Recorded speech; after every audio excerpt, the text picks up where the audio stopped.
walk down and flush them out. We don't play it with it. Welcome to the Hearts of Men podcast, a journey into the depths of men's hearts where courage meets vulnerability and wisdom embraces integrity. In a world that often measures a man by his outer achievements, this podcast dares to explore what truly defines a man of character. We unpack the challenges and triumphs that shape men's lives, bringing to light stories of resilience, compassion, and unshakable faith.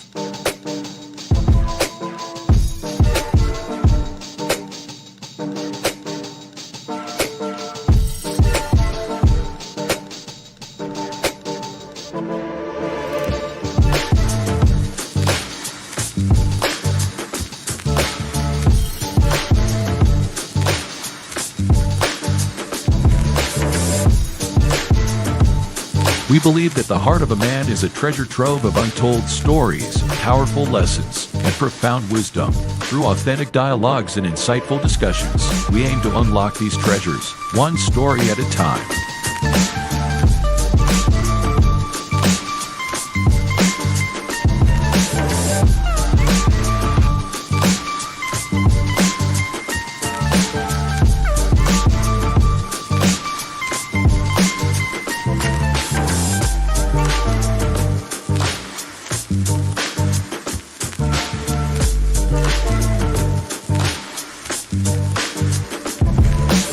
So, whether you're seeking guidance, inspiration, or simply a moment of reflection, you're in the right place. Get ready to be challenged, inspired, and transformed.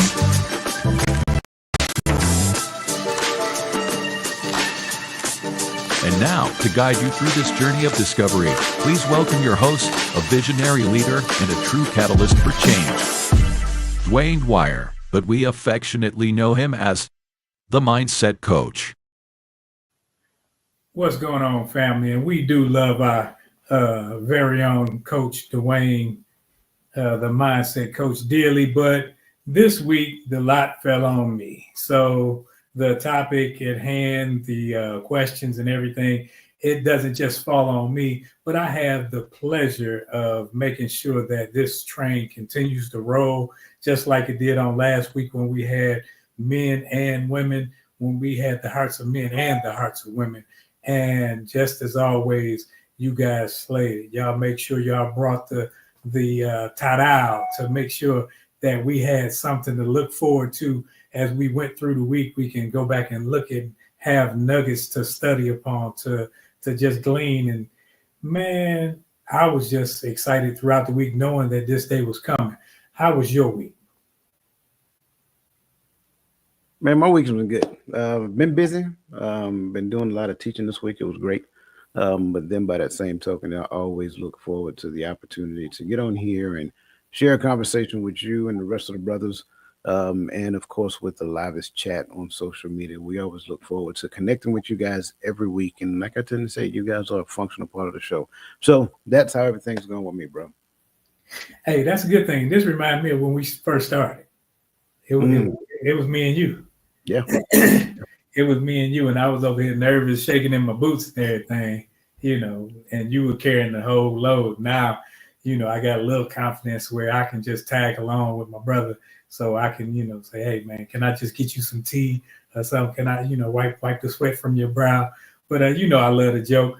But, and we're still waiting on a couple of brothers that can come in and add their value to it.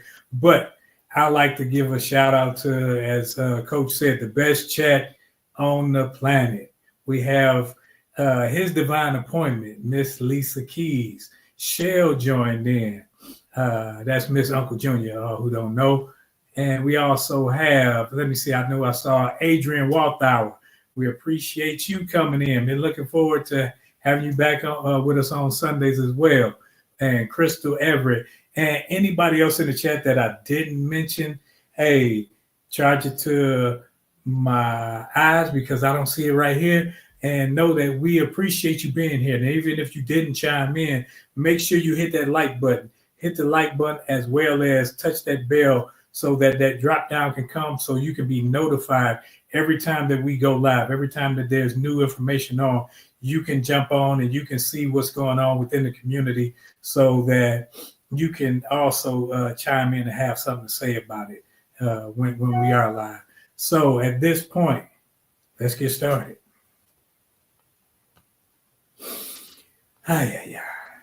This topic will have transformative impact on any and all of you in your relationships. If you're serious about growth and impact, that this topic will bring your relationship to a head as a result of being clear and concise and having confidence that the relationship is a we goal and not just a me goal. This is not a conversation that's a one-sided affair. It is from the male's perspective, but as we have in the chat, we have a lot of female input in the chat. So feel free to add your input, to ask your questions, and to help us dive in this topic to where when we go forward, we are clear and concise in what's being said, what's going on, so that all participants can know that, hey, we're all in this together, and you add much needed value. And when we continue to talk about this thing and continue to see growth in it, we realize that you need us, we need you, and that a conversation doesn't happen with just one person being alone. So let's get going. Now, when it came to this whole topic and conversation, it didn't throw me, but it put me in a position to where I looked back on last week and the previous week, and I looked at them as building blocks because they all add to the same point of being in relationship one with another and being able to communicate. Because I think sometimes what we do is we feel like either I don't add value or we don't value one another's opinion, or what I'm saying may not come across in a proper perspective, or I'm afraid that I may offend somebody. That's where these conversations, when they're brought up, it's not to offend, it's not to demean, it's not to minimize what you think, but what it is to bring out a thought of how we see it, because we are experts of our own opinion. We always put that out. So it doesn't mean that I'm right. It doesn't mean that you're wrong. But what it means is that on this topic, we may have varying opinions. And that's why we're here to have these discussions so that we can talk about it, so that we can, at the end of the day, what it all boils down to is us having a relationship one with another where we feel heard and we feel that we can get our points across, as well as listen and grow from what you have to say also. Now, just leading right into it, going into our first question. In your experience, how is confidence shown within the structure of a relationship?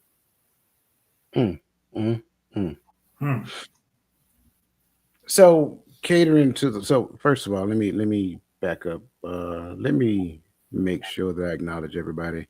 Again, welcome everybody, regardless of where you're joining us from, whether you're on YouTube, whether you're on Facebook, whether you're on Instagram. Again, as always, it is a pleasure to share in conversation with you. And as always, make sure that you add your perspective and your own questions in the chat as well, so that we can make sure that this is a holistic conversation.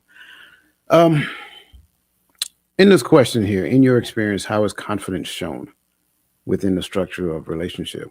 From my experience, what I have seen is confidence is shown based upon another person's interpretation of their receptivity. So what does that really mean? I think people within the scope of relationship feel confidence based upon how the other person responds. And a lot of times that happens because they don't necessarily have a complete understanding of what the parameters of their responsibility looks like in relationship. So in essence, it's placed on another person. So if this person says a particular thing to me, if this person responds a particular type of way based upon what I do, then I feel confident in what I'm doing. And I think within the scope of what I said, it doesn't really matter what the relationship looks like. It's just the same thing in the work environment.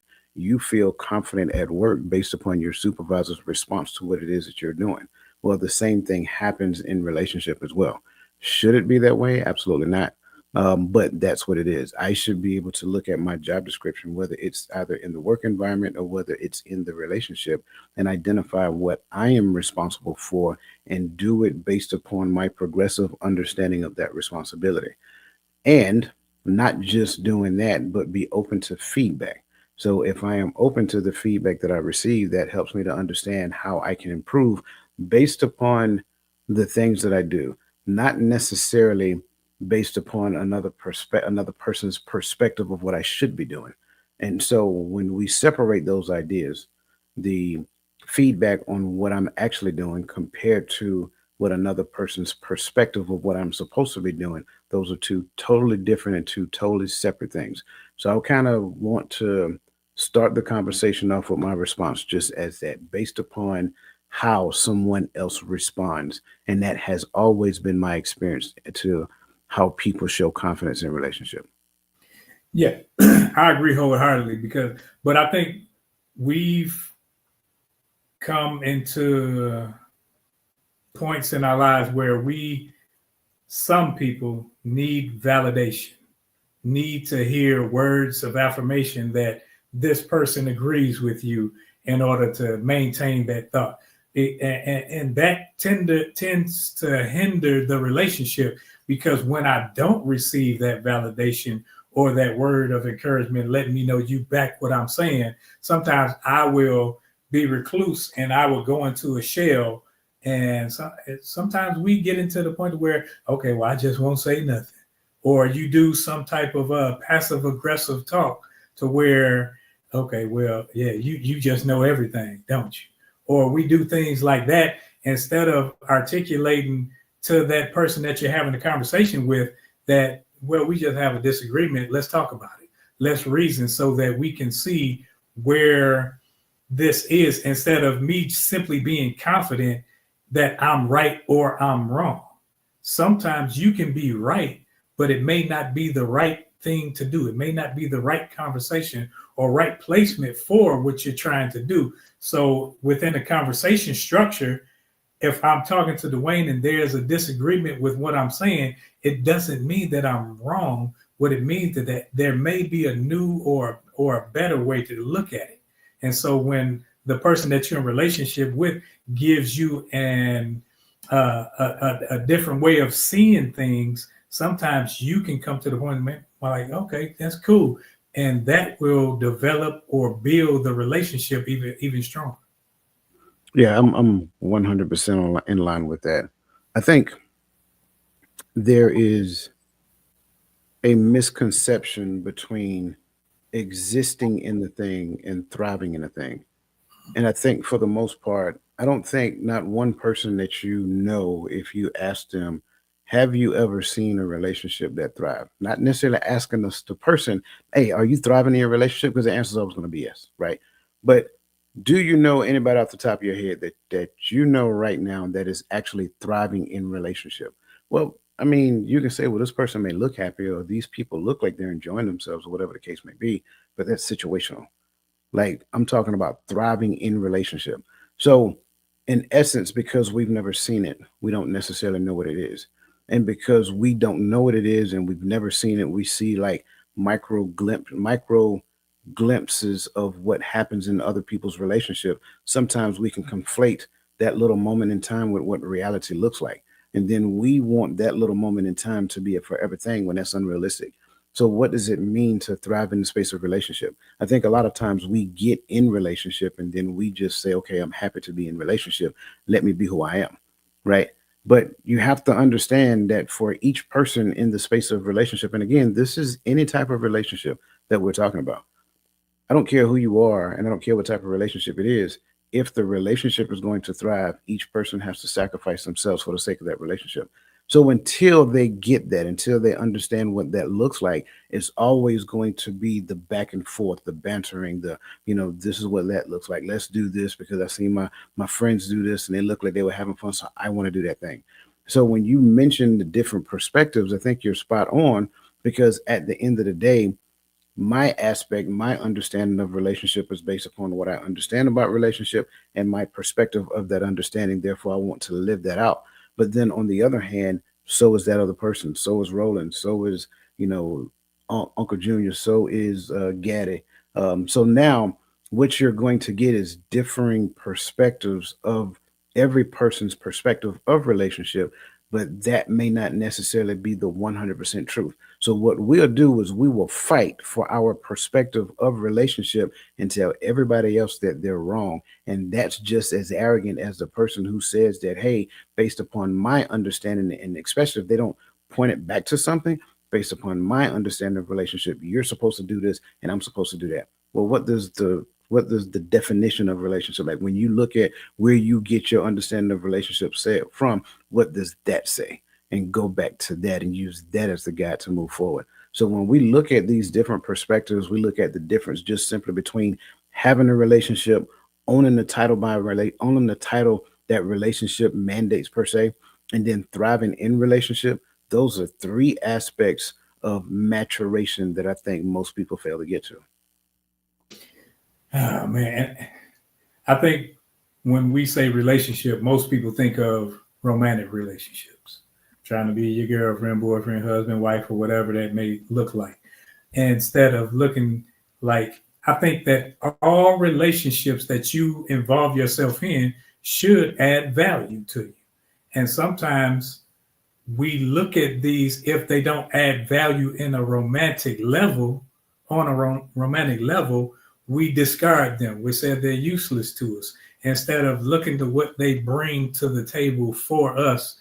Uh, because we're in relationship together.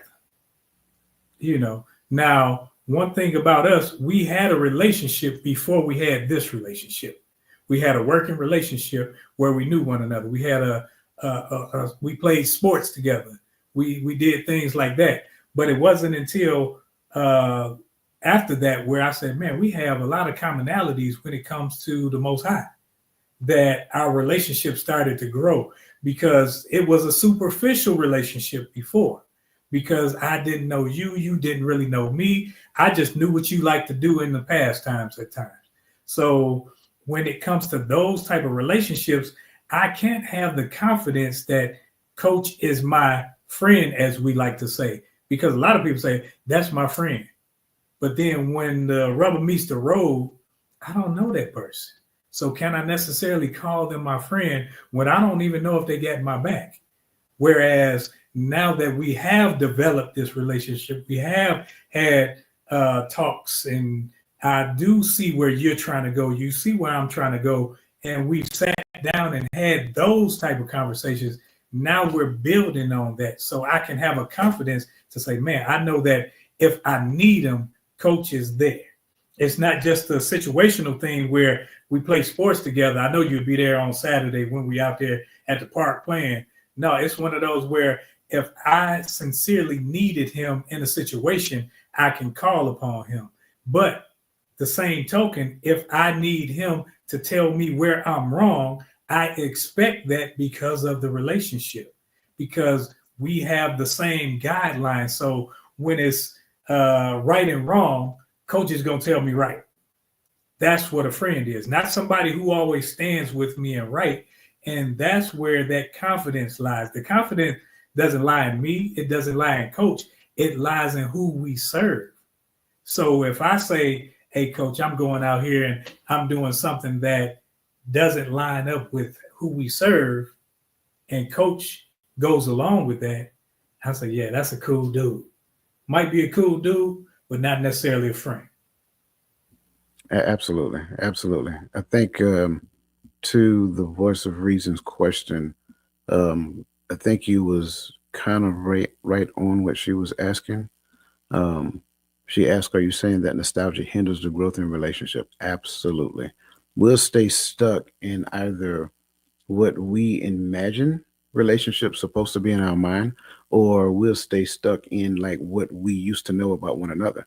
And then we'll bring that into the future or in the present time about what our expectation is in relationship. But then the issue becomes the expectation, right? we expect to rekindle the flame that we had back in yesteryear. That never works because life did not stand still and wait on yesteryear to catch back up with you. You're not the same person. Like me and Roland, be completely transparent. Back in, I don't even know what years those was, man. When we was stationed at 220, though we were different people back then, totally different people. So that's kind of like what he was just talking about, like the remembrance and the memory of who you used to be and what used to look like back then. When you bring that into the present time, you're trying to fit a mold of a outdated person. You're not that same person, and they're not that same person. Ron, I kind of want to give a perspective of something you said because you made mention of the value of the relationship. A relationship is like a bank, right? You don't go to the bank to do a withdrawal before you make a deposit. In fact, I think some of us go to the bank like immediately, like we'll make one deposit and then we'll go to the bank and try to make a withdrawal that exceed the deposit that we make, to where the right posture for a relationship is just keep depositing in the bank. Just keep depositing. Stop looking for the withdrawal. Just keep depositing. Continue to deposit. And then one day bank gonna be like, hey, we got this for you. Hey, we got this for you. Hey, we got this for you. That's the difference between relationship and bank. Bank ain't gonna give you no free feedback. Bank ain't gonna give you no free money. Bank ain't gonna give you no free nothing. Relationship will. When you keep pouring into a relationship minus the expectation of the other person, then what you'll find is that not only does relationship mature, but relationship now starts to give back to you, and you're not even realizing that it's doing so. So I kind of want to actually say that. It's like reciprocity is a no. And I think that along the lines of what you're saying now, there's a caveat to that, to where people in relationships will try to, with that nostalgia, will put their old relationships on you, whether it be romantic or otherwise. We will say, well, Willie did this. He used to open the doors for me. He used to treat me like this. Or Samantha, whomever it is, they used to do. And when you get into that frame of thinking, you'll always wind up miserable, because what you're doing is you're trying to hold someone else to a standard that's not theirs, that's not yours, that's not this relationship. This relationship standard is not even ours. So as we move forward, we're continuing to grow. So I don't expect to see this Dwayne 5 years from now, because if he's still the same, that means he's stagnant. And if I'm allowing him to be stagnant, if he's allowing me to be stagnant, that means the relationship didn't grow and the relationship wasn't part of our being.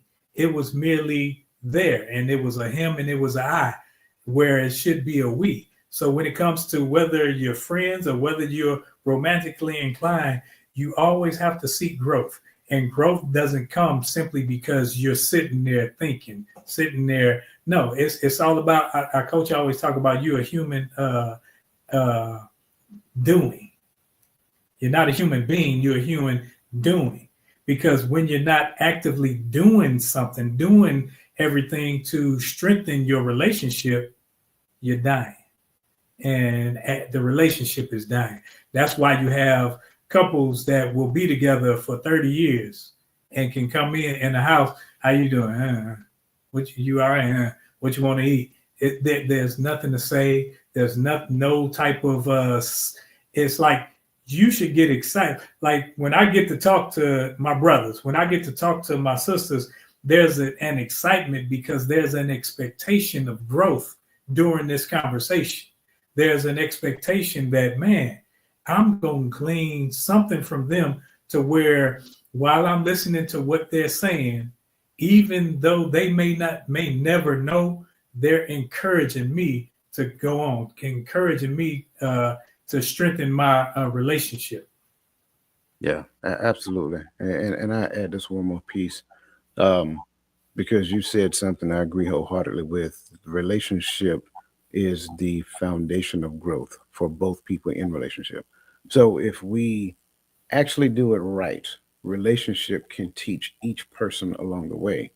The concern is that a lot of times we go into a relationship feeling or being entitled, And when we do that, we don't necessarily believe that relationship can teach us anything. We actually go into a relationship thinking that we are the subject matter expert of our position.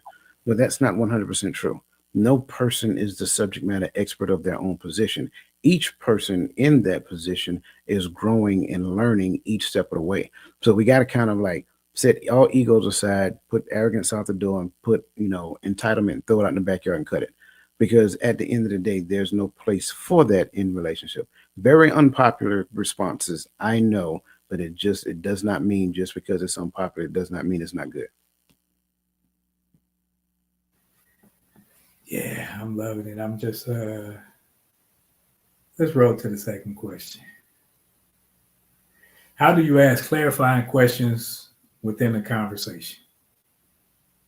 Well, for me,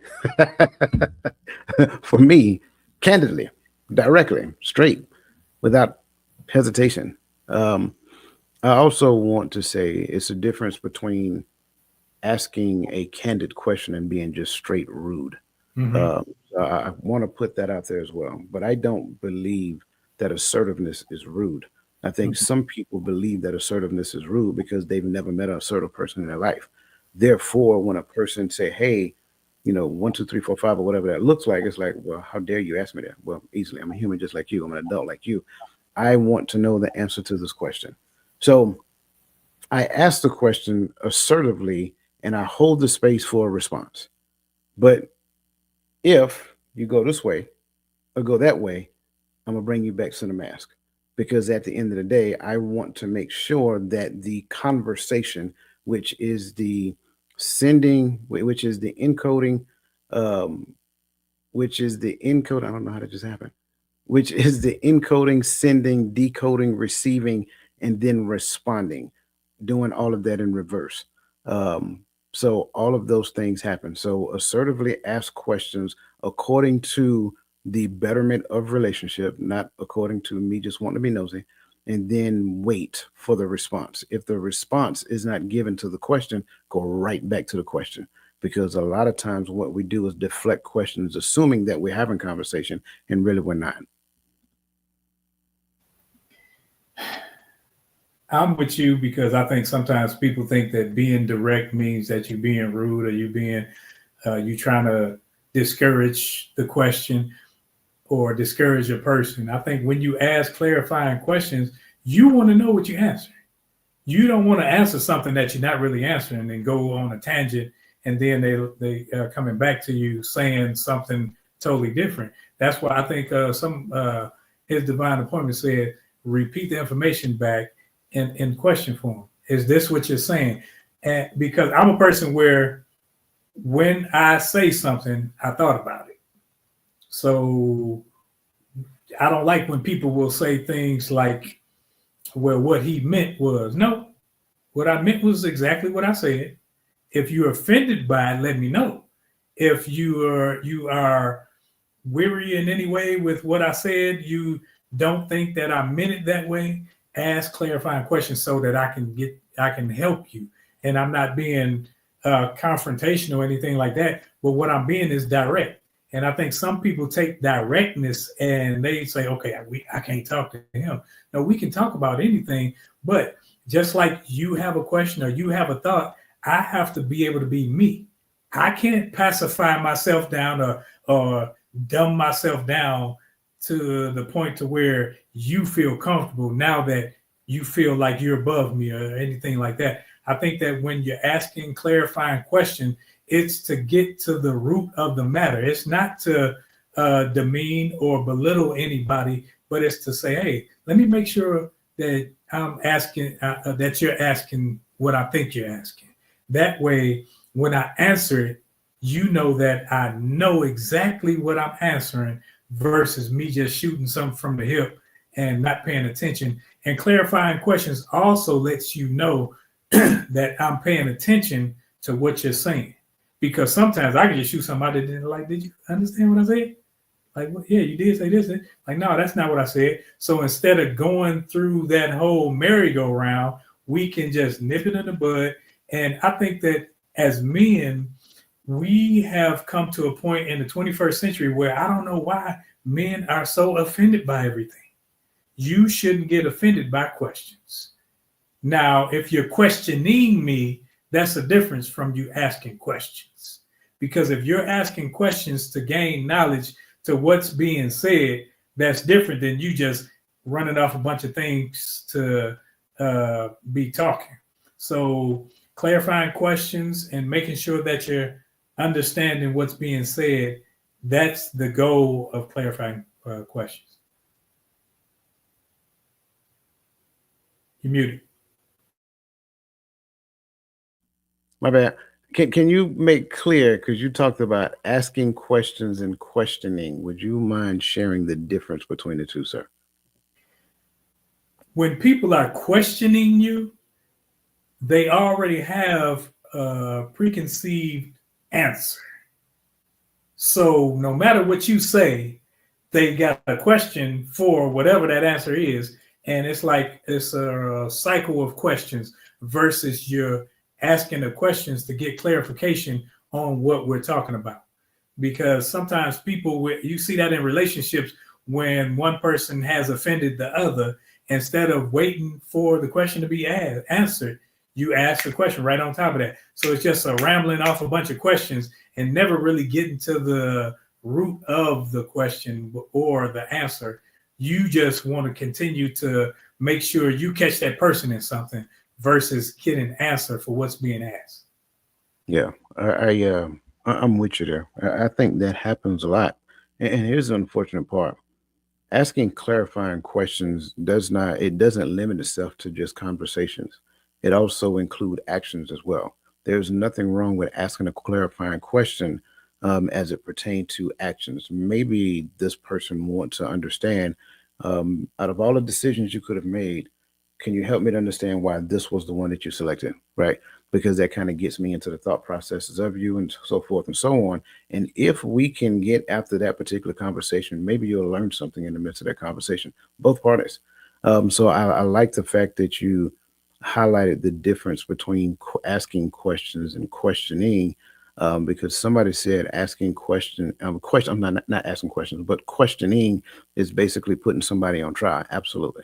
Absolutely. When you are questioning, when you have a posture of questioning, you don't put that person on the witness stand. You are the lawyer, the judge, and the jury. And so at the end of the day, it does not matter what that person says. If it doesn't line up with what you're thinking they should say in that particular moment, because you already have a notion of why, whatever that looks like, then you're just going to keep bombarding that person with questions.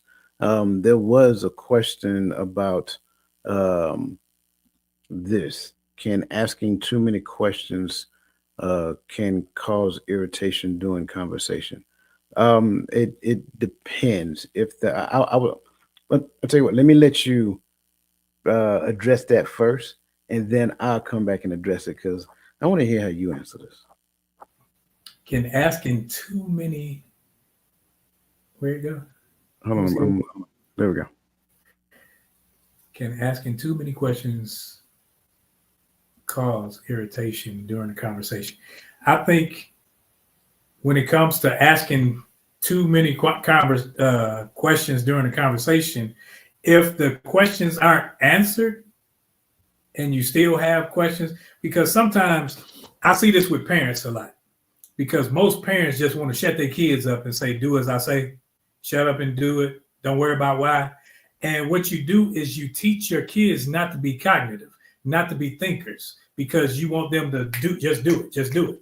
But they're like, why am I doing it? If they never understand why, they will always wonder why. So I don't think there can be too many. That's where it's a thin line between questioning and questions. Or if a person sometimes, and just to be honest, sometimes the person could be running from the answer.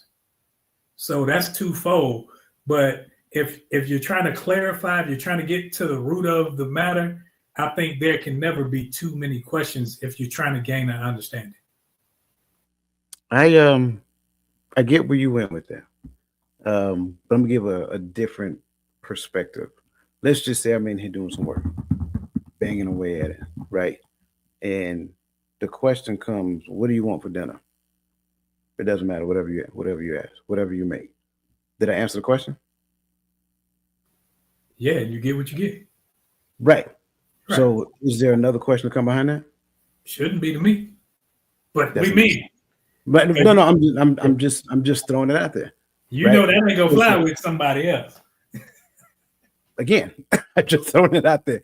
If you ask me the question and I give you the answer, whatever you make, I'm good with it. Then that's the answer. But if you come back around here, 5 minutes later, you want chicken, whatever you make. Well, I was thinking I'm gonna make some macaroni to go along with it as well, bruh. Whatever you make, like to me, that's too many questions. That's I already gave you my answer. There is no other answer because at the end of the day, what I'm telling you is that I trust what you make. You know what I'm saying? I like everything you make, and at the end of the day, I'm not that picky anyway. So there's no need to ask multiple questions after that. That can be irritating. I'm gonna be honest with you. See, and I understand that, and welcome in. We appreciate you for showing up. You know, coming in always ready, got the fire engine red on because we know you coming in hot. But along with what you just said, Coach, hey, you got the fire engine red on. What you just said, I think that allows you to realize that you're in a conversation with somebody that their maturity level may not be to where yours is. Because you and I, if you ask me which one you want and you say either one, it doesn't matter which one you want. But some people, it's like, okay, why he don't want this one? And it's like now that person's level of maturity when it comes to conversation doesn't tell them that, okay, either one is good. And it doesn't really matter. So now they're thinking inadequacy. They're thinking within, well, if I choose this one, he may not like it, and this, that, and the other. So it's not a you problem, it's or a me problem, it's a you problem. So that's where we have to know who we are. We have to, there's always work to do on self. When it comes to conversation, when it comes to relationship, there's always work to do. And when I have questions like that, when I have issues like that, it's not pointing out an issue with us, it's pointing out an issue with me. What up, gentlemen? Hope all is well. I've been listening the whole entire time, so I am caught up. I am up to date. I'm up to speed. All of that other stuff. So again, welcome. Not welcome, but hope the chat is doing well. How y'all doing? All those good things. So I was looking at this question. I was listening to what you guys were saying, and I also think that sometimes people can just be oversensitive, or maybe they need to do more effective communication in the relationship. If we've been together 10 years and we using Coach's example, you ask me what I want to eat, and I say whatever you cook is fine. I trust you that whatever you're going to go in the kitchen to do is fine, right? So I think sometimes that we, as the relationship goes along, I think sometimes we can kind of forget, or maybe we need to revisit some of our conversations about how we even communicate. You know, say, hey, baby, look, I trust what you do. You know what I'm saying?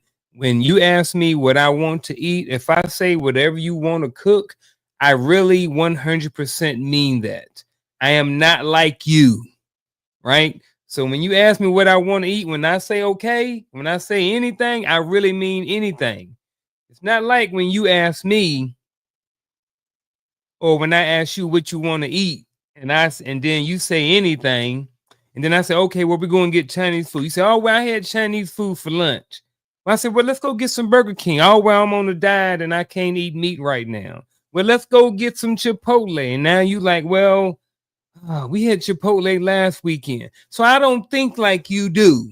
So when you actually ask me, what do I want to eat? When I give you my response that it doesn't matter, I really mean it does not matter. So I think sometimes we think that other people think like we do. And that's where sometimes we got to go back to the drawing board and just have a conversation about how we communicate, because our communication evolves over time. You know, sometime maybe in year one, we communicate like this, but we learn more information. Some of us get some degrees and different things like that. We increase our vocabulary, we increase life, we increase relationships. So sometimes how we talk at work or how we talk around our friends. Sometimes our relationships and how we communicate intertwines. So sometimes we need to even revisit how we communicate with each other. And sometimes sometimes it's okay to say, all right, look, I'm really okay with when you ask me what I want to eat, I am really okay with you asking me just the one time and then making the decision. Right? I think you can't be using the platform to come in and Oh man. Hey, he coming in Yeah, hot. because she on the other side of the house and I got the door shut. Yeah, Shell, you yelling, man. Stop yelling. Yeah, my fault, Shell. So just to get clarity, because I want this to be a clear point. Yeah. So what you're saying, and I'm using my example, right? Yeah. What you're saying that if I say it doesn't matter, I need to improve my communication efforts. No, absolutely not. Okay. You don't. You need to go, y'all need to have a conversation about how we communicate. That's all. Just to express yourself. Hey, look, we've been together for 10 years. Like, I really mean that it's okay. So maybe ask, look, why are you like, what more do you want? Right? If you want clarification, ask if you want clarification or if you want specifics, then ask me the specifics. Right? If you want to say, hey, babe, look, I'm making chicken tonight. Are you okay with that? Fine, boom. But when you say, are you okay with anything or what do you want to eat? And I tell you everything, you have to be okay with my answer too. So it's like I'm saying, just maybe revisit that conversation and let them know, hey, look, this is how I am. This is how I'm going to respond. And then y'all maybe have a conversation about that. I don't think that you have to necessarily change how you respond at all. And I think I think you shouldn't change how you respond, because then it becomes a catering to, as with kids, bad behavior. Because that's bad behavior when you, as a person, as an adult, we've been in a relationship for a while, because us men up here, as long as something hot on the plate, I'm cool. Now, if you ask me for specifics, like you said, then now I want a chicken, make some salmon or whatever. I do have a caveat. Yes, sir. Don't put no chitlins on that plate. Oh, no. You don't know. I messed around, turn this whole desk over. You bring some chitlins. Hey, you already know, ain't no swine in my house. No, so man. don't worry about that. Don't do it. Yeah, it's like, and that's where when we get to know one another, those conversations aren't really big to do things, because we're talking about food. We're talking about, but what we do is we make it big to do things when there may be other underlying issues. So now it becomes, oh, well, you start the conversation about food and then you bring up other stuff. I'm like, whoa, what are we talking about? So don't use other forms of discord to bring in topics that you want to talk about. If you want to talk about something specific, make sure you bring that up, bring that in. That way, that's what we're talking about. We're not going all the way around the corner just to go next door. And to that point, if the conversation started about my ugly black book, I'm stressing this. Please hear me and hear me well. If the conversation started with the ugly black book, then the ugly black book is the topic of the conversation. But if you don't get the response that you wanted about the ugly black book, don't start talking about this knife, and then don't start talking about my cup and all this. Don't do that. Don't do that, and don't allow that to be done to you. Right? Keep the main thing the main thing. If this is the conversation, let's reach some clarity in this particular conversation. When you use this to springboard to this, that is a clear and obvious sign that there is a concern, but there isn't a concern. So you're going to create a concern to be had because you want a particular response. When you fall into that category, you will forever be subject to that. I kind of want to answer this too. I know I didn't get a chance to, but I came in talking smack. But I think that one of the things you can do with this right here is just to how do you ask clarifying questions within a conversation? You need to be specific about exactly what needs clarifying, right? So a lot of times people will talk around it. So you say something like, "Hey, what did you mean when you said this? You know, what did you mean when you mentioned this?" Like you have to be specific because during the midst of conversations, you know, people start getting other talking points and it leads to other things. Like you said, you're talking about one thing and then now you're talking about item 2, 3, and 4. And sometimes we may not, if we go off too far down the path, sometimes we even forget what we're talking about. So I think it's best to stay on subject, stay on task, and then be very specific about what needs to be clarified in the question. I love Asking it. people to elaborate or go deeper, those things are key too. And our dear sister, she just asked the question: is recalibrating your communication considered causing someone to change or gaining harmony in communication? I think it could be both. I think it has to do with the intent behind it. Like if me and Shell had a conversation, my intent is not necessarily to change her or to change me. Now, during the midst of that, it may require one or both of us to change or adjust how we communicate. But if I bring a conversation to Shell, it is about gaining harmony in the communication, be more effective so we understand more about how each other communicate. Like in Coach's example, if that was me and Shell, we would have a conversation after, or maybe even right then, and be like, "Look, babe, honestly, like I get it, but you ain't got to ask me more than once. If I say I'm okay with anything, then I honestly mean that I'm okay with anything. Whatever, I trust you. We've been together for X amount of years. You know what I mean? Whatever's going on, you know." And then I would probably ask her, like, what is it about the way I answered, do you not understand? You know, am I not clear enough? You know what I mean? So just asking the question, you know, maybe she had a bad day, maybe she ain't thinking, you know, it could be a whole bunch of different reasons why someone may ask, you know, those things. So yeah, I think at the end of the day, it goes down to gaining harmony and in the communication. Yeah, I'm with you on that. The focus is always understanding. Um, at the end of the day, if understanding is to be had, it does not pinpoint it at, let me go back to the example. It doesn't pinpoint it on me for answering the question, right? Like I said, like Unc just said, what is it that you didn't understand? It was a clear, concise response.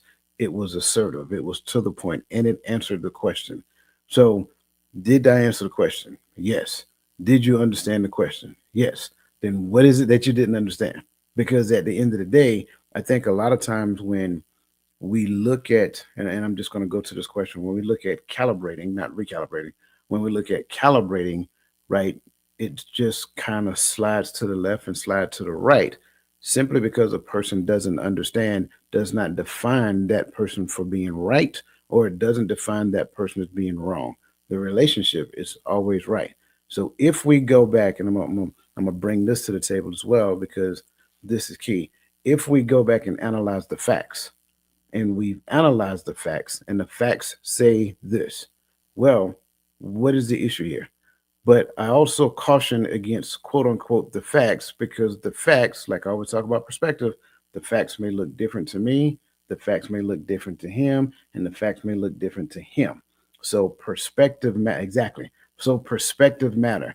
And a lot of times when we look at it and analyze said facts in that analyzing phase, what you'll find is that your perception of fact may not have necessarily been a fact. It may have been a fact to you. Case in point, driving down the street today, people got bad driving habits. You know what I'm saying? I was literally playing Frogger all day long and dodging people, just simply because it's that time of year and that's what they do. Now, is that a fact? Absolutely. To who? Me. But is it a fact of Roland? No, it's not. Is it a fact of Garfield? Maybe, maybe not. Who knows? He didn't share that. But if I share it, it is a fact to me. And that becomes part of the problem. Facts look different to different people. But when we have shared facts, now what we're doing is analyzing the perspective of the fact. So when we start analyzing perspective, oh, well, you were short. Oh, you seem like you didn't have patience, whatever the case may be. Really? I thought I just simply answered the question. So at the end of the day, the question that I ask you next is, why did you perceive me answering your question as me being quote unquote short? That I need to give you a 5-line thesis just for a simple question that you asked? Like, these are the things that need to be analyzed. So again, when it comes down to a mutual agreement, because again, that's the focus, now we look at shared facts and we must analyze perspective. And what I would tell you is that most people's perspective of fact is not true. Yeah, I like that because when it comes to calibrating, when we talk about communication, that means I've analyzed something that I've done. I'm not trying to calibrate you. I'm calibrating me, how I send and receive communication. So whereas Unc been married a few years, he, all of us on this panel, I'm sure you've heard this when you came home. You ain't talking to one of your soldiers because you came home in sergeant form and you start barking orders. And it's like, hold up, you ain't talking to one of your soldiers. So now you got to think, oh, that's right. I got to make sure that I'm not dealing with them the same way I deal with the soldiers, because it's mission based over here a different way than the mission based over here. So when it comes to, huh? Or maybe I need to look at how I used to deal with my soldiers. Yeah, that's true, because sometimes we could have been butts. I say it like that. That's a nice way. Yeah. But and we thought we had to, but we thought that because of how we saw other people and so forth and so on, not realizing that, hey, I could get the same results being myself, talking like how I normally talk, treating them like people. And that at the end of the day, we have to realize that when I'm talking to, whether it be Miss Verlene, whether it be Unc, whether it be Coach, when I'm speaking to them, I'm speaking to another person. And I only keep people around me that are children of my father. So I got to treat them like they my brothers and sisters at the end of the day. So when I'm recalibrating or calibrating, as Coach helped us with, I'm not trying to calibrate you. I'm not trying to change you.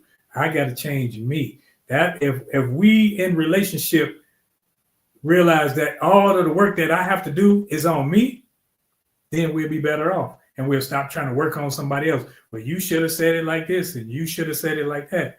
No, I realize, like, if I feel you're being snappy, let me step back and see how you normally say things, or see, because you may be going through some things and may not have meant anything by it. You may have been short because you have a deadline or something. But at the end of the day, is the message received and heard? Yeah, now let's go to this third question. How do we give space or time to process what's being said so that I, we, he, she, or whomever can be sure of our perspectives?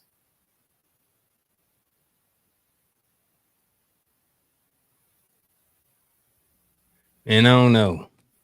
This is one that always not necessarily struggle with, but it's so, everybody's so different, you know. I think that there should be some boundaries put in place when we're given space and time to process what is being said. But I don't really know what that looks like. I don't like to part ways when people need time and space. And here's why. And what I mean by that is, if there's an argument going on in the house, I prefer that no one leaves the house, right?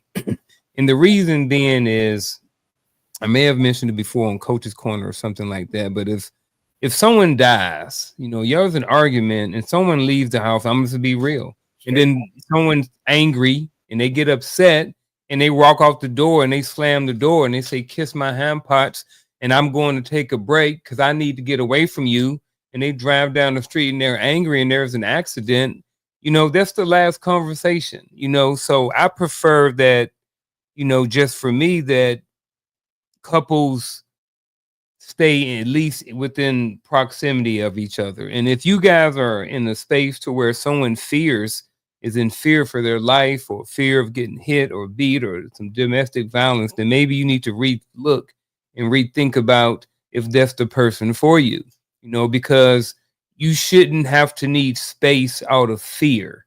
If it's out of fear, then there's something else that's going on that's a little bit deeper than that.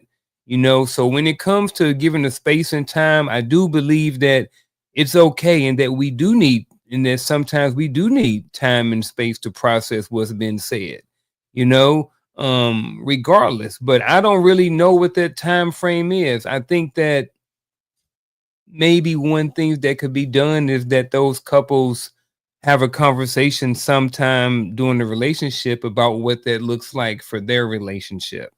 You know what I'm saying? If him and her decide that, hey, look, this is how we're going to do it. We're gonna break away. We're gonna go away for 3 to 6 hours or whatever like that. Then we're gonna come back together and we're gonna talk and chat it out or whatever like this. And we're gonna stay within the box or within the item that we're gonna stay and discuss. So for this one, I think it's one of those questions that is really up to the couples and the people in the relationship to decide and agree on what's a good space or time for them to process the information. Mm-hmm. I do like what you said. I have a different perspective, though. I think we're more alike than we are different. A lot of times we talk about those differences, and I think we talk about those differences to make excuses for the things that we choose to do different. Everybody literally processes information the exact same way.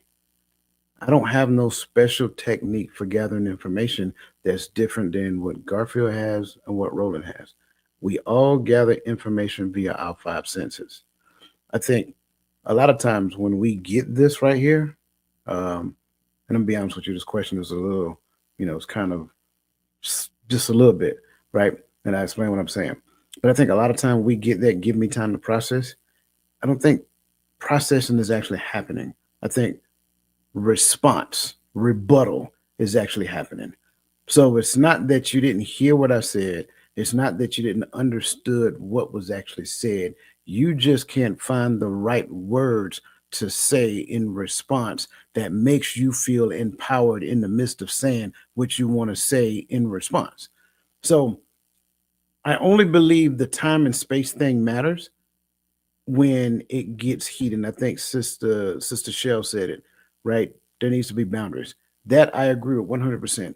If the conversation gets heated, now take time. Now take space. Come back after doing so. Make sure it's an agreed upon time.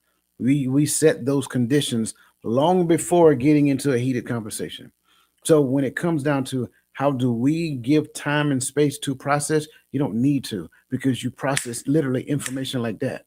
It has literally been taught to you early on in life, and it was developed through such and such and such. And here's the other side. If you need time and space to process what I'm saying, there might be a deeper level of trauma that we need to talk about, because that may be the reason why you're struggling with processing information in time and space, because you're reliving that past unharmonized trauma and you're bringing it into this space in which we're trying to have adult conversation.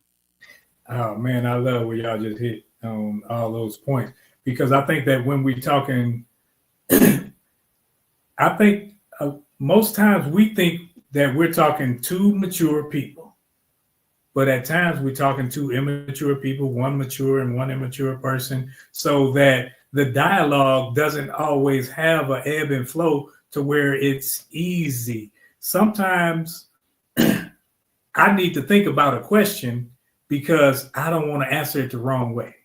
So if that's the case, I'll say, let me get back to you on that, because I want to think about this before I just throw out something. Because I can throw out, I can hip pocket, I can shoot something out there, and it may not be the proper thing. and then I got to come back and do damage control because I didn't necessarily think about it.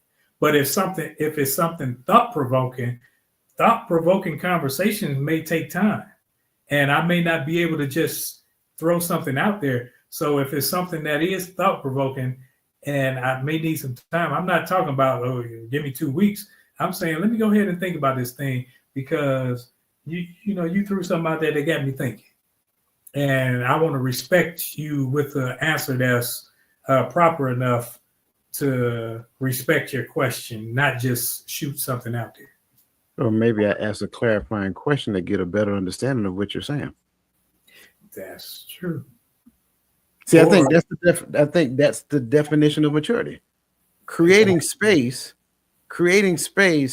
does not give me more things to think about. It just allows me to think about the things that I have been thinking about longer. Now, can I force myself in a thinking cycle because I was getting a little heated during said conversation? But again, me getting a little heated during said conversation says a lot about me, not necessarily about you. You may you're just simply trying to have an adult conversation, and you're thinking that we're having an adult conversation. But if you're getting heated, couldn't you just ask a clarifying question just to get a better understanding of what was actually said, so that you don't give a misaligned response? And now, in the midst of being heated, now we got to have another class, and we'll have something on here when we talk about emotional well-being, emotional intelligence, because a lot of people think we're emotionally intelligent when, in fact, everything that happens that you weren't accounting for makes you fly off the handle, makes you say, well, I didn't have to apologize.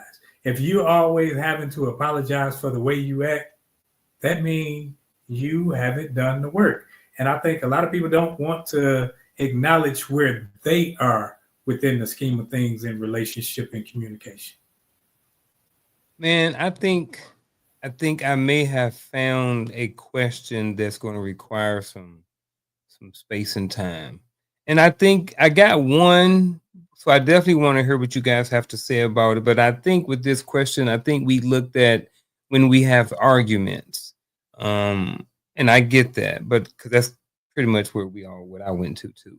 But it's like, what if there's a question that needs more perspective? I remember I had a first sergeant one time, and he said, he told me, if you ask me a question on the spot, I'm going to give you an answer on the spot, and you may not like my response because you're looking for an answer right now.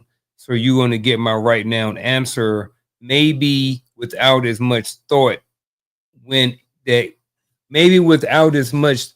went into that answer, because you're looking for an answer right now. So I say that to what if someone says, hey, look, babe, we've been doing good, and the finances is good, and I think everything is good, and I think maybe we want to, to take our relationship to the next level. I think maybe we should just start going to see a therapist, maybe doing some couples therapy, right? That question is proposed, and I can say right off the bat, okay, yeah, baby, let's go. I could be like, no, but maybe this is a question that maybe takes a little bit more time to and space to think and process about, or maybe we have a conversation then. Or what if someone says, hey, look, babe, let's go out of town for 30 days this summer? You know what I mean? So I know we went to arguments and stuff, but I want to go to questions like that, that sometimes come up in relationships too, to whereas, we may need a little bit of time to think about, our perspective on a certain topic, or a certain issue that may be brought to us. But, I want to know what you guys' thoughts are on that. My thought is, why? We can talk about it right now. Like, I get that question. I get that question, and I'm with you. Yeah. But I think a lot of times, like, okay, I'm gonna use this as an example, and please, nobody, no shade. This is not shade and intended for anybody or to disrespect anybody in their habits. But it's like, you about to sell me this coldest cup. So this cup is awesome. You're really gonna enjoy this cup. It keeps your colds cold and your hots hot. Yeah. Really? I need one of those cups. Really? Well, listen, this cup is only $150. Let me pray about it. It's a decision. That is all it is. Forget the cup. It's a decision to be made. I don't need to pray about a decision that's right before me. You see what I'm saying? I don't need to take time to have a conversation that I can have with you right now. So, like, if you come to me and say, "Hey, we need to take a trip to Cancun," well, why do you think we need to take a trip to Cancun? We can ask it. We can have this conversation. Don't just come to me off of a spur of the moment because you've seen some pictures on Facebook and you got excited because you was living in those pictures. Yeah. Grow up. Stop making space. Stop creating space just because you have the ability as an adult to create space. Relationship requires you to make a decision. So you two sit down like an adults on the spot and have conversation that leads to a joint decision that facilitates relationship, not how you feel because you've seen pictures on Facebook. That's my perspective. Because again, I think we just do certain things just because we have the ability to do it. Oh, let me take time to think about it. Okay. Just out of curiosity, right? And I'm telling you another side of it, just out of curiosity. When you walk away from me right now, what new information are you going to gain about this particular cup that's going to facilitate a better decision than you can make right here in the midst of said particular cup? Real talk. If it's a sale, what you're going to do is walk away from it and talk yourself out of it. That's all it is. And I'm using that as an example because the exact same thing happens in the midst of conversation. You're going to walk away from the potential, the possibility of adult conversation and happening here and now. Nobody's trying to rush you into an answer. What we're trying to do is develop what the best answer looks like for both of us according to the relationship right now. But if I want to buy me a boat, I'm because it works both ways. If I want to buy me a boat, when I walk away, I'm trying to figure out the best way I can present my conversation to you so that you ain't got no other choice but to say yes. So we got to understand what we're saying. It's I not like that part of it. It works. That's why I say it works both ways. When we say I need time to think about it, no, you don't. That's what you're saying because most people will accept it. And when we ask for time and space, usually in those situations, what it is we don't know how to get our way. We don't know how to give you what you want. So it's an inadequacy in us where we want some space so we can think. How can I either get away with this thing, get out of this thing? Because when you change the conversation, what you did was you placed, now the conversation became about what you want for us. So now you want it for us. Okay, I was thinking I want us to go to this. So now you want me to agree. That's what you want. So if I don't want to do it, I need some time and space so I can figure this thing out so I get out of this or whatever. So instead of having an adult conversation where we both communicate and talk, give our different vantage points or whatever, instead of doing that, what we do is run away, ask for time, ask for space so that we can figure out how to come back as combatants, not as adults who know how to communicate.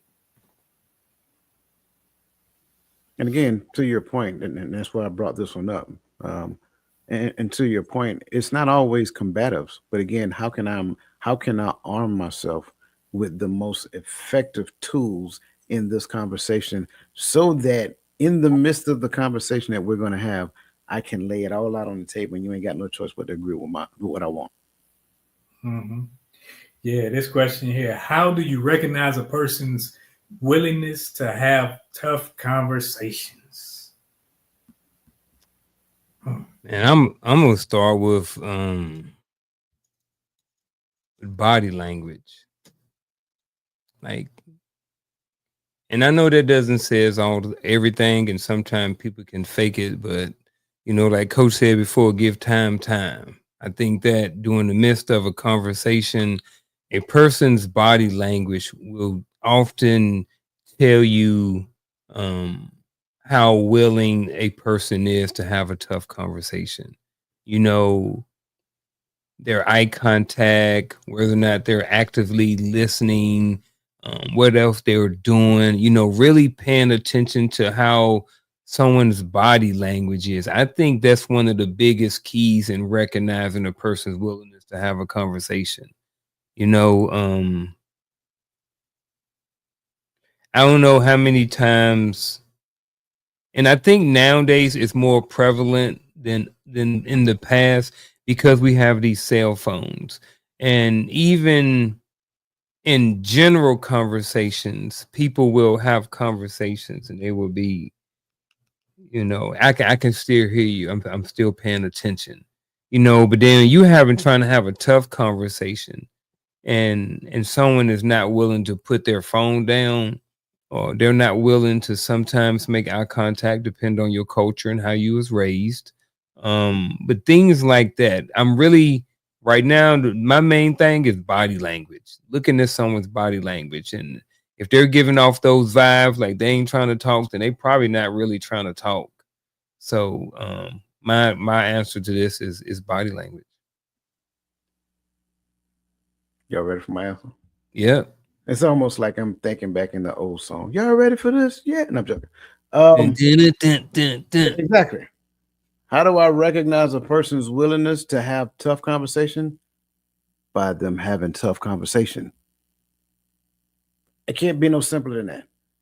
But the last part of that statement is progressively. By them having tough conversation progressively.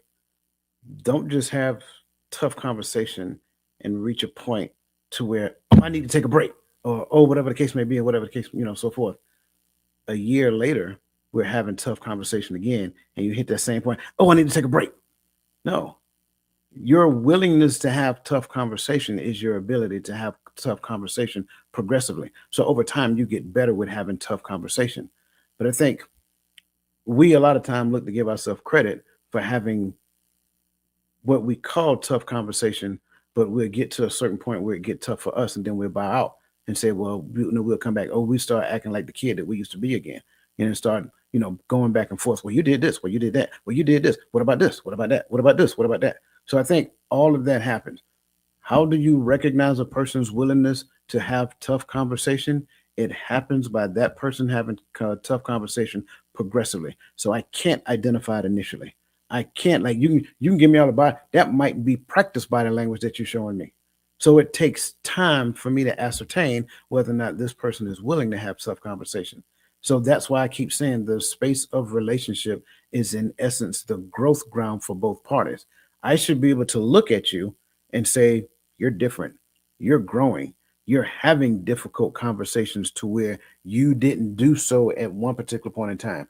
You are entertaining different perspectives, even though that perspective wasn't your perspective, to where back here, you weren't doing that. So that's what it looks like. And if we can do that, then the conversation, when it gets heated, will actually happen, and we can come to an understanding in the midst of difficult conversation. Hold up. Go ahead. I don't know. I don't know if I got a little confused by that. So what you're saying is, if I heard you correctly, and I'm giving an example, me and Shell are having a conversation. My body language is all over the place. I really don't want to be having this conversation, but I'm having it, and it's a tough conversation. So the body language is out of there. So you're telling me that you can recognize my willingness by being in the conversation, even though I really don't want to be in the conversation. I'm rolling my eyes. I'm just like, oh, I wish she freaking hurry up and say what she got to say. And I'm checking my phone, but I'm still in the conversation. You're not. You know what I mean? I'm not. Okay, clarify. You're on your phone. Mm-hmm. You're checking your phone. You checked out of it. You're not having the conversation. That's my point. Your body language can be like this. That doesn't mean I'm not listening to you. Right. That means I'm looking at you and I may be looking at you and trying to get a different perspective. I do with my kids, with my students all the time.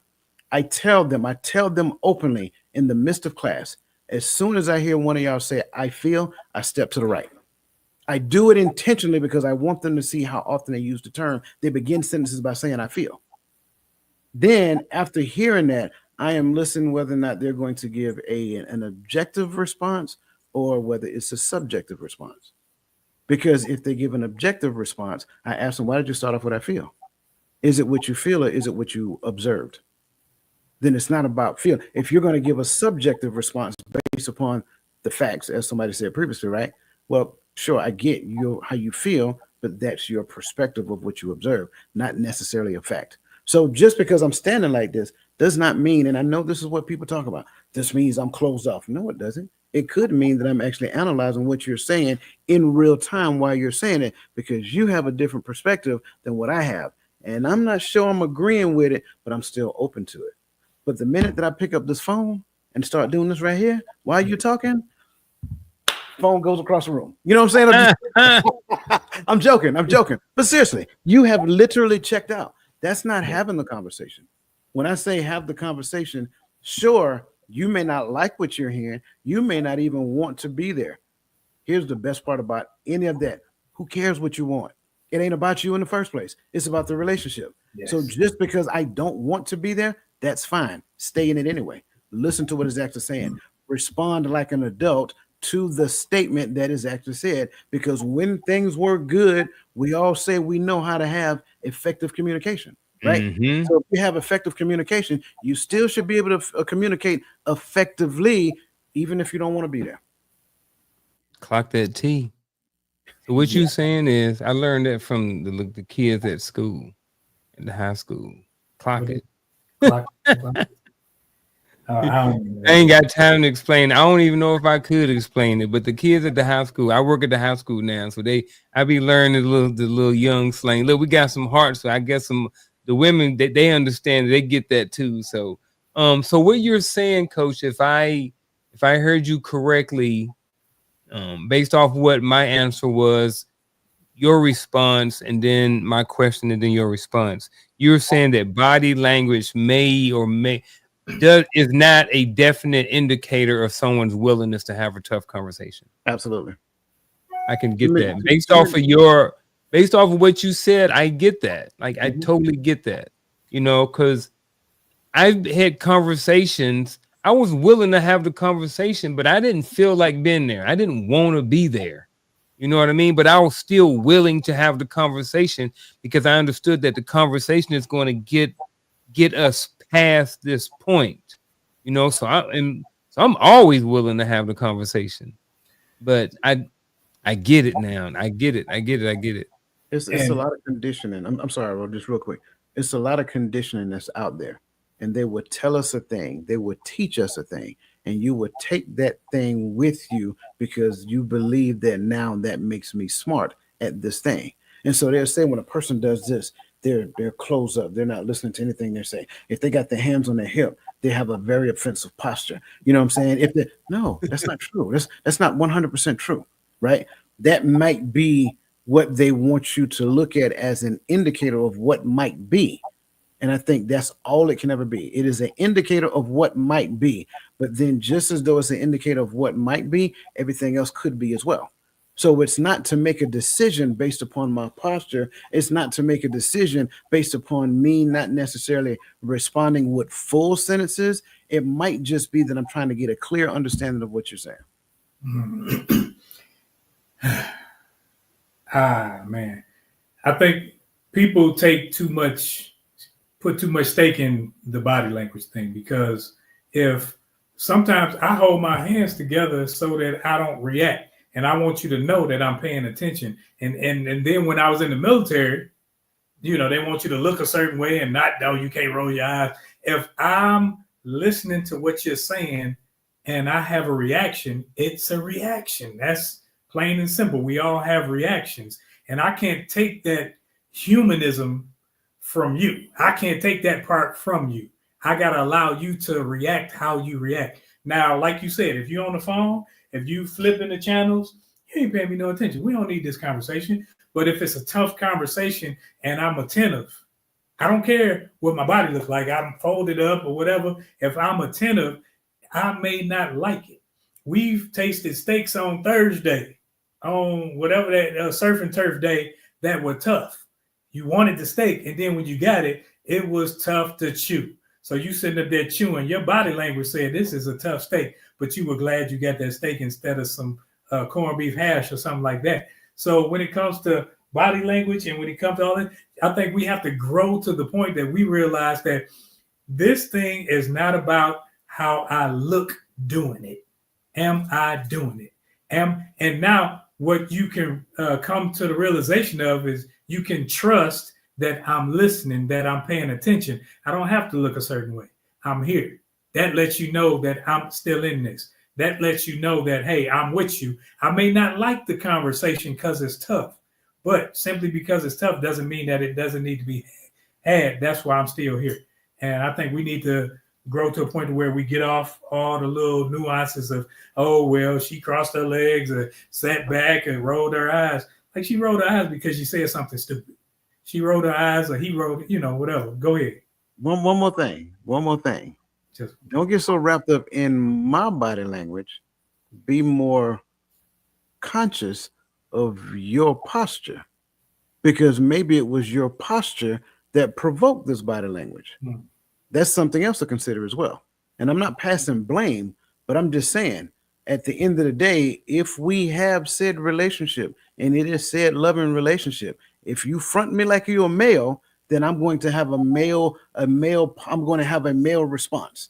You see what I'm saying? So a lot of times, instead of saying, well, you, a lot of times it might behoove you to look in the mirror first and say, did I still present and I'm just going to go back and forth.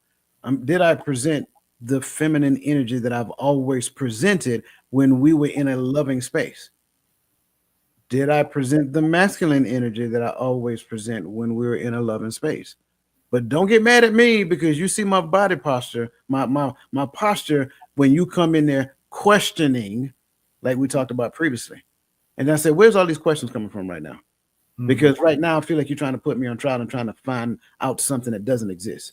If the answer I gave you is the answer, then let that be good enough. If it's not good enough, sit with that for a second. Then come back and let's talk about it. But I don't have another answer for you. right. You can't put me in the defensive posture and then wonder why I'm defending myself. So we're going to roll right on to the next question. What are some behaviors to identify when a person is mentally checked out? Coach said, being on your phone. But I'm gonna broaden that, and I'm gonna say, which really what it is in the sense it's ignoring or a lack of engagement, for another term, a lack of engagement, and sometimes I think, see, I don't know. So I guess, I want to, I guess I've been, so focused on that, the body language thing from the last question that it seems like this answer wants to go back to, when someone's body language, it kind of wants to go to body language again, just based off of everything. But I think it's not necessarily body language. It could be body language, but I think it's the lack of engagement, when people are like giving, vague answers like whatever, or I guess, or, you're asking clarifying questions and they're being very short. I think those are some of the things that we can identify, or some of the behavior that we can see that maybe identifies when a person is mentally checked out. I guess like for me, the big one would be just like a lack of engagement. But then I'm going back to, is my lack of engagement because maybe I'm thinking, maybe I'm processing what you said. Maybe I'm going over and mulling over what you said in your head, and I'm trying to come up with a response to something that you said. So I think with a consistent, throughout the time, throughout the consistency and the amount, we're talking about something for a half hour, and you've been short and vague and not really paying attention for the last 25 minutes of it, 20 minutes of it. Maybe you've checked out. I don't know. So I thought I would have a whole bunch of this, but for some reason, now that I have a mind adjustment when it comes to the body language piece, this is kind of throwing a monkey wrench in my response right now. And then, so I'm definitely interested in hearing what you guys have to say. But for right now, and I'm gonna stick a pin in it, What are some ways to identify when a person is mentally checked out? And that is a lack, when they're showing a lack of engagement. Can I throw another monkey wrench? Yeah, throw another one in there. I think I got a pocket full of wrenches today. I will start off by saying, because I mean, there's like with this question, there's so many different angles you can go through, right? I think the obvious one is when conversation ceases. That's for starters. When conversation ceases, that is evidence of being checked out. When the person spends more time talking about them, what's going on with them, my me, right? My this and me that. They're not interested in what you got going on. They may give the perspective or the perception of that, but a majority of their conversation is on themselves. That is evidence. Like I get it. I understand. It could be revealing prior conditioning, but prior conditioning will make you check out. It just gets you to pursue the title. You were never checked in. You were just checked in long enough to get the key to your hotel room. Then you checked out because I already got the key now, so I ain't got to stay. I can come back when I get ready to, right?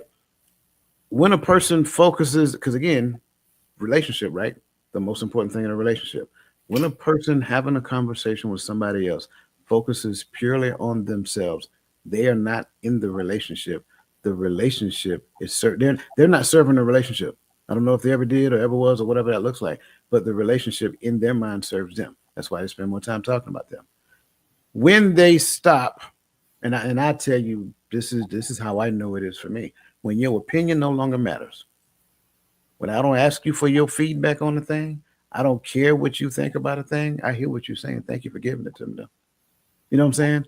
All of the, like, it's a number of them, but I'm gonna just say those three because I don't want to back roll Nicole and you're like, man, come on, man, seriously. So those three again, when a person talks about themselves, when your opinion doesn't matter, and when the conversation stops conversating. When I say okay 50 times, I don't care what you got to say after the second one, because apparently what I'm saying really doesn't matter. You just want to be heard. So I'm gonna sit up there and okay you until you get tired of talking. And when you're ready to have an actual adult conversation where my opinion matters, what I have to say matters as well, I'm just gonna okay it because you're not listening to me. All you do is you have an argument for everything I say, or you it's like it's more of a battle now versus communication. When it gets to that point, I know that one of us really ain't hearing, so I'm gonna bow out for now, and we could talk about it later when we can actually communicate. So, what's that next question? Well, hold on. We can't just speed past this like we just didn't say this now, because I want to go back to the whole. Because I'm with you with the okay thing. Like that's like a staple for me. I give you a response initially, but if you keep refrying that French fry, you get okay next. But I want to go back to the conversation is all about them. I can't stress that enough. It is very revealing. Like if we're in a heated conversation and all you are doing is talking about you, I don't believe that you were ever in it. I don't think you were ever in the conversation, let alone the relationship. Because when people get heated, they really like it's just like what did they call the when you add alcohol, people tend to tell the truth. I believe the same thing happens when people get mad. When people get mad, they tell you the truth. Now you really get this. That's what the whole disc assessment is all about. Getting those three people to line up. But the core is who they really are. So when they get mad, the core is revealed. So when I just said that because I was mad. No, you said that because that's who you are. That's what the truth is. So when that person gets mad and all they're doing is focusing on themselves, that's the truth. Believe that one. You know that I'm with you with the whole when you're mad or when you're drunk, the truth gonna come out, because when a person is quick to throw out daggers when they're mad and then gotta come, that's why I try not to say things that I gotta apologize for. Because if I mean it, I mean it. And I'm not saying things just to hurt people's feelings. I think that's where the maturity comes in. That's why how you are today is not how you are in 2 years. If you're in relationship, you grow. Even the communication grows. You used to come in and be hyper, this, that, and other. Now you can come in and actually have some dialogue and have something of substance to say versus you simply talking sports. Like, coach, y'all know we can talk sports all day, but at the end of the day, we gonna talk something of value. We gonna talk something of building and upliftment, because I think relationships have to grow. And if we're still on simply Georgia, Michigan, that ain't no relationship growth. He went there. And I ain't no hats in here. But yeah. That's why I did it. No hats in here. But yeah. but how can we ensure that the sanctity of the relationship is always the focus? Simple. Grow up. I mean, I hate to just make it that simple, but that's what it is. Grow up. It was probably all about you when you was growing up, but you ain't in mom and daddy house no more. It's not all about you. It can't be all about you. Mm. Relationship mandates that it's not about you. So when we do that, then we recognize that we're in this boat with another person. And it's both of our responsibility to not just keep the boat afloat. That's what I call being, that's what I call existing in space. And too many people find comfort, they find comfort with existing in space. Your job is not to make the boat float. Your job is to make that boat sail. And everybody has a job in the boat. Do your job.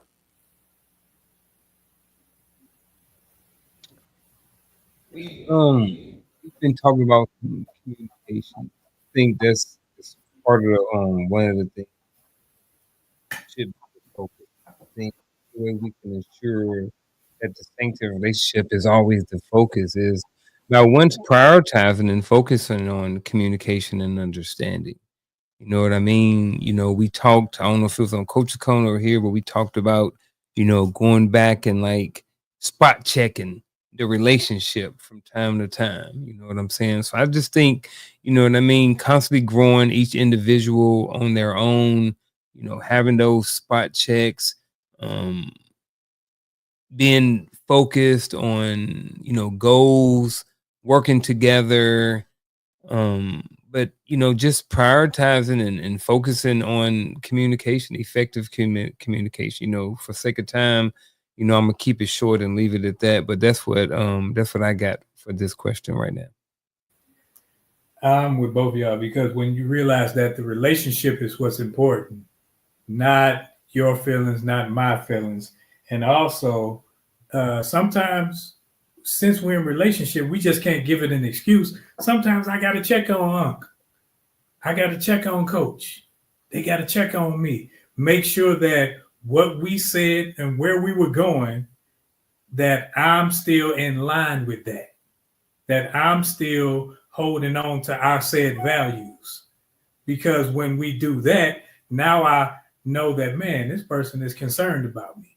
And you cannot simply discard a person that's concerned about you. Because when you know that you can trust them, you know that they're concerned about you, you realize, like, man, this person ain't just in this to get something from me. They're in this because we said we had somewhere to go. And if we say we have somewhere to go, I got to ensure, as Coach said, we got to keep this ship sailing, not just afloat. Because we can keep it afloat, just keep pouring water out and it's leaking. But when we're sailing, we're ensuring that it's moving forward. And if moving forward, we have somewhere to go. So at the end of the day, when we look at relationships, we have to grow to a level of maturity to where we realize that it's not about my feelings. It's not about his or her feelings, but it's about who we serve and where we're going. Hey, and I love this conversation. I love the fact that it was my week, that Coach threw me on this week and say, hey, make it happen.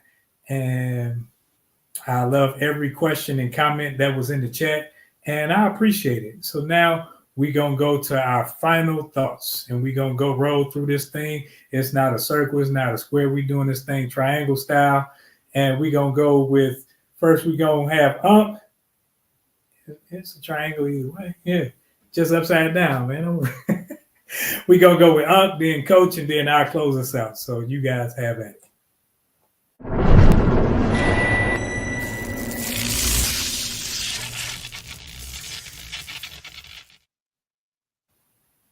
So tonight we were talking about how to navigate relationships with confidence and clarity. Relationships evolve over time. Relationships change. Relationships adjust. Depending on the relationship, the dynamics of the relationship are going to may look different. But I think for the most part, to sustain a relationship, those things that are required to sustain a relationship, regardless of what the relationship is, I think some of those things are pretty much the same thing. You know, as you navigate relationships, I think it's important to understand something that we hear almost every single weekend, every single Friday, and that is the relationship is the most important person in the relationship. So I think that in the relationship, if we have people in a relationship who are continuously and consistently working on themselves to create better mindsets or more productive or more efficient and effective mindsets, and both parties are doing them, I think the relationship will grow and evolve, and in the sense it should get better. You know, I don't understand how couples are together for 10 years and they get worse. You know, I mean, I do, because I was in one before, but I'm also in one now that it gets better.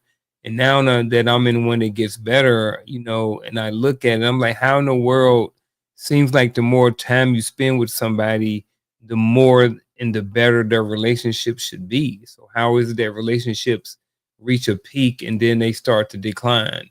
You know, so relationships are not always easy.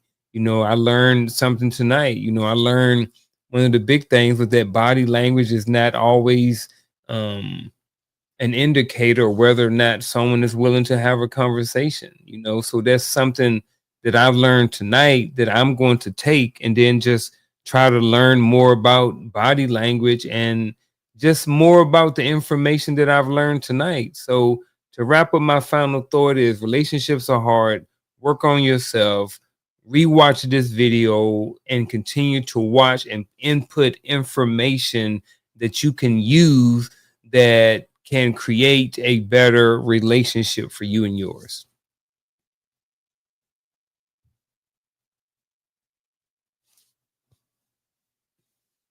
Man, I thoroughly enjoyed what Unc had to say. Um, I think as we look at this notion of navigating relationships with confidence and clarity, I think we need to go back and first refine our understanding of relationship. I think too many times we go into the space of relationship with a perspective, an idea, a notion of what relationship is supposed to look like. And therefore, everybody that's in relationship with you govern them according to your perspective of relationship. And that's not accurate. That's not how it's supposed to be. Um, and then we move forward, and it's kind of like what we talked about in the beginning. The confidence thing is based upon how they respond to my perspective of relationship. But what I've never considered was their perspective of relationship, their responses, how they receive information within the space of relationship, how they communicate, how they express themselves, so forth and so on. And then the clarity piece becomes one of the most important things to me, because clarity happens progressively as I release what I thought I knew so I can gain what I should be learning. And then progressively in the gaining and understanding of new information, new knowledge in the space of relationship, I myself grow. If we look at it from that perspective, that goes back to the boat analogy. Get in the boat, both parties. Stop trying to be the captain of the ship, telling the other person what they need to do in the boat. Your responsibility, get more familiar with what your responsibility is in the boat, and do your job. I can't stress that enough. And I know I say it as direct as I possibly can. every person is responsibility for everybody. Every person is responsible for their job in the space of relationship. We are merely accountability partners to one another, not the police, right? Not the government, none of that stuff. We are accountability partners to one another. So we help them do better at their job. In this world today, what gets under my skin is that two people in the space of relationship, and I'm just going to use this as an example, as an analogy, they're too willing to call the cops on their partner because of how their partner made them feel. But that's evidence that they were, if you are the person that will actively do harm to your partner, you were never in relationship to be in relationship. You were in relationship for your partner to serve you. That's one of the biggest problems I see. So the clarity must happen growing from the immature aspect of relationship.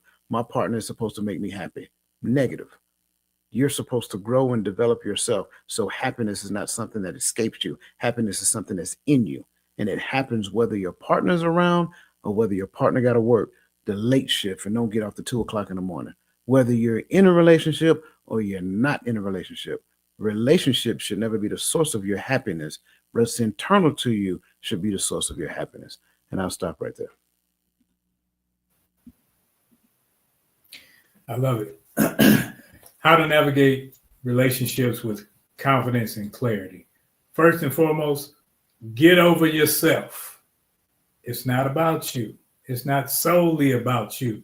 And when you get into that mindset to where things are solely about you, how you feel, how you think, what you want, then the relationship is null and void. It doesn't even matter. But if you are in a relationship and you're trying to strengthen that, realize that that's at least two that come together for the sanctity of the relationship. So that it means that when it comes to emotion, when it comes to body language, when it comes to all these things, sometimes I got to check myself.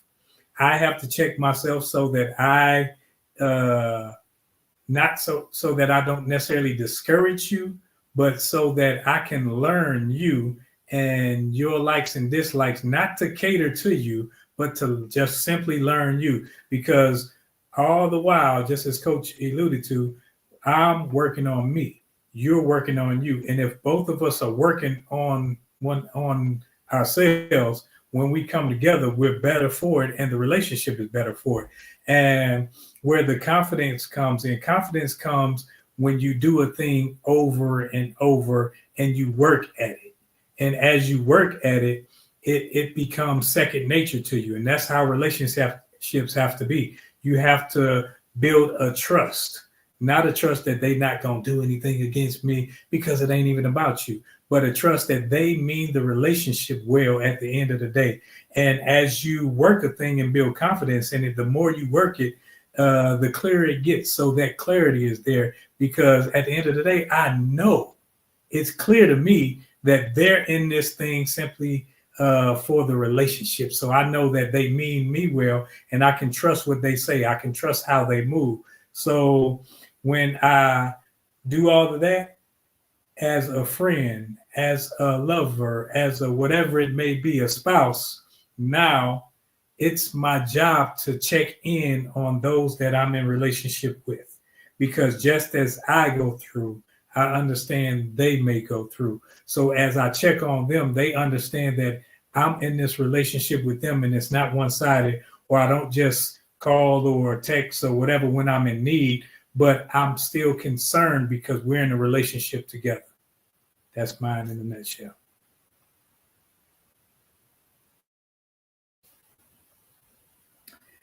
We thank you for joining us on tonight.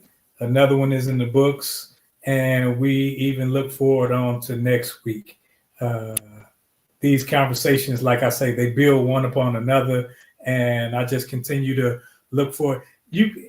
If you're on here, you see it in the chats and you see it at the bottom of the screen, like a ticket thing on CNN or whatever. It tells you where we're going to be.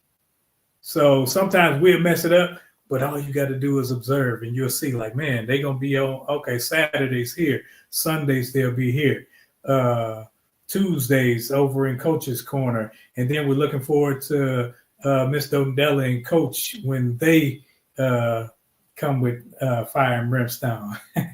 But at the end of the day, I'm just appreciative of these brothers and you brothers and sisters that are in the chat. We love you, we respect you, and we respect how you think and how you move. We're in relationship. So either continue to work on that so that we grow, or we're going to do something and make you grow because we're in relationship. It's like when your brother, your uncle, or your cousin give you the noogies and stuff to make sure you say you submit. That's how we roll over here. We're making sure that over here we're trying to head in one direction so that the boat sails, not so it stays afloat.